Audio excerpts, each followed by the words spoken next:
half the work meetings I go into for my job, which this is so pointless.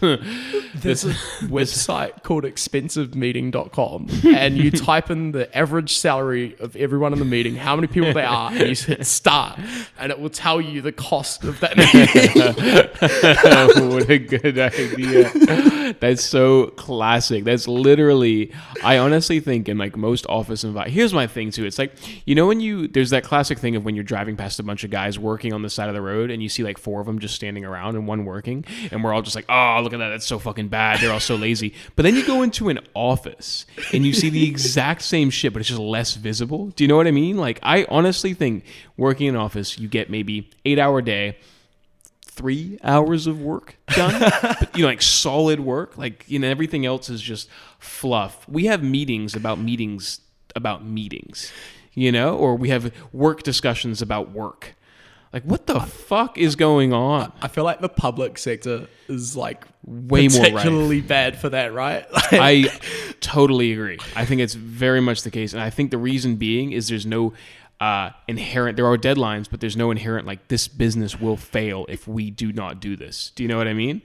Worst comes to worst. But at the same time, like, do I think those things shouldn't exist? Because when we talk about a UBI, isn't it like a quasi form of like employing people for jobs that don't necessarily need to be done? Yeah, it kind of is. But like, I guess it all comes back to, we kind of need to have like an honest conversation about what money is. And I think people see it as like wealth, right? Like, oh, if you have a lot of money, you're rich. But really, like in the fundamental point of view, it should just be a means of exchange. Like, I guess a table's like a good example. If you make this table, it might take you like 10 hours or something. Mm-hmm. Nice table. And then whatever you can sell it for is like the value, represents the value that you put into making that table. Right. But then when you add a whole bunch of debt, which is essentially money that's added but has never had that intrinsic value proposition behind it, it dilutes the value of the actual work that's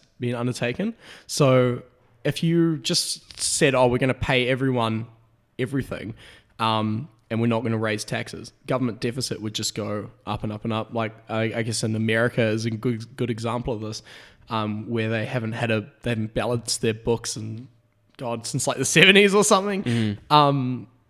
Or maybe Bill Clinton did it. But the ultimate thing here is if you add money to a country, you're just going to end up with more expensive goods because, like, say I make this coffee and then today this coffee is worth $1 because you have $1, and then tomorrow the government gives 5 other people $1, then they're going to be able, well, say 5 other people $5, then mm-hmm. one of them is going to be able to be like, I'll give you $2 for that coffee, but you've still only got the $1 because you weren't paid by the government, you did work. Yeah, but that's assuming like, supply is scarce, right?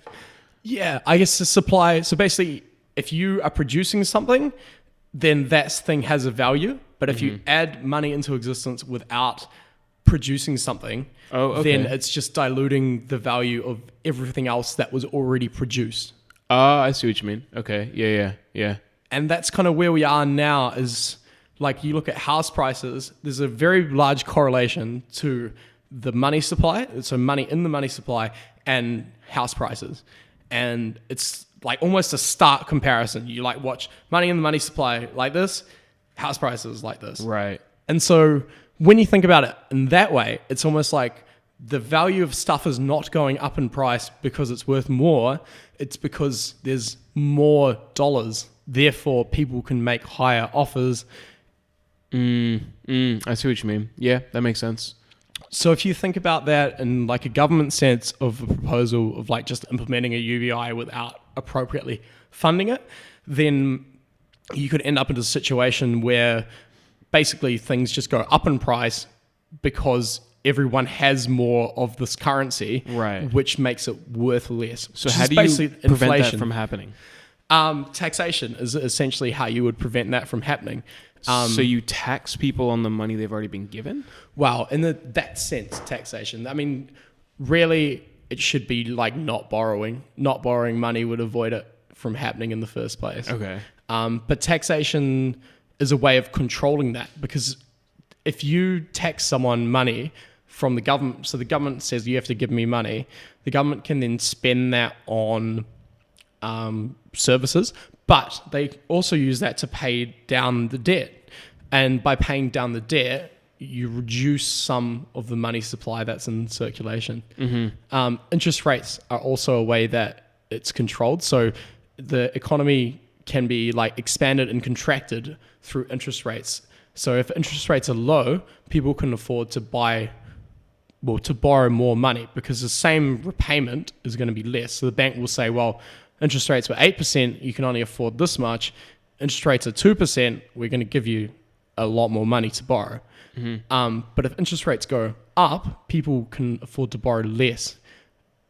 Less money being borrowed means that there's less money being introduced into the supply. So yes, yeah. So I got a question here then. Let's say like very simplistic version. A bank loans you $1,000, right? They have that $1,000, right? And let's say that $1,000 is the only money that's in existence, right? But they have like a 10% interest on that $1,000. Where am I supposed to get that $100? Let's say 10% a month. You know, where does that money come from? Is that just the government being like, here's more money? Well, the government. So because that's essentially what we have, right? Because like interest rates are putting value or just hypothetically creating more money in the future. So that's basically illustrated interest rates, how they take money out of the economy because you have to get that money from somewhere else. So that might be from your job or whatever. But if you paid back all the debt in existence, there would be a total of like money is debt created. So essentially money is created by debt in our current system. So if you paid back all the money in existence, the balance sheet would be zero. So every dollar that anyone has is owed to somebody else. But how's that work though? Because there's interest on the debt that's already out there, which is extra money on the original value that was put. So wouldn't it be like the balance would be like plus something or negative something? It would. Wow, actually that's a good point. The total money and the supply would be zero, but the outstanding money owed would still exist because of the interest. Exactly. And so how does that work? How is that even isn't that just like a made up system then, essentially? Where it's why growth needs to happen. Because if growth, the economy stops growing, there won't be more money to pay back these debts. Thank you for watching that clip. If you enjoyed it, make sure you hit that subscribe button on the left. And if you want to watch the full episode, hit the square on the bottom. To watch another small clip, go ahead and hit that square on top. And if you just want to listen to the full episode but don't have time to watch it, you can find this podcast wherever podcasts are listened to. Thanks. Bye.